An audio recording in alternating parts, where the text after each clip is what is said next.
In 1974 in November. It was actually three people, three teenagers were up at Russell Park, which is a ball field. They were at the intersection there, and there's a silt pond up there from the old coal mines. And they watched a light come out of the sky, and they said it landed in, it didn't crash, they said it landed in the pond. They could hear a sizzle and everything like that. They even went as far as to call the police, but the police ignored the calls because they thought it was just a teenage prank. Well, word got out, and there was a strange glow coming from this pond in Carbondale. And next thing you know, the whole town's up there surrounding this pond, looking at this light. What is that? Then the police arrive.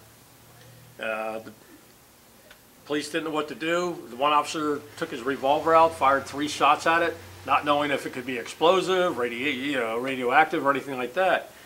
And next thing you know, they're on the phone with NASA. I'm told even TASS, the Russian news agency, was even on the phone call. I mean, CBS, NBC, everybody was calling the little town of Carbondale, the police station, and wanted to know what's going on. Well, they didn't know what was going on. They didn't know what this light was. And there was a danger there because the silt pond had the comb banks there, the sharp stones and stuff, and they were afraid because there was that many people there. They were afraid people would slide off the, into the water, and it's like quicksand. And so they, quickly got the people out of there. Supposedly the military came in, sealed off the area for 3 days. On the second night, there are witness accounts that a military lowboy truck came in and took something tarped, a tarped object out of there.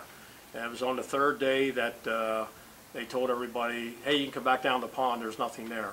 They had a diver go in and he retrieved a lantern, which they said caused the glow. But personally, I don't believe that. I can't tell you a UFO crashed in there. One of the 3 UFO investigators said he was told by a colonel that it was something Soviet. I do have witnesses that actually touched the object, whatever it was. And they were 7 years old and I believe 8 years old at the time. And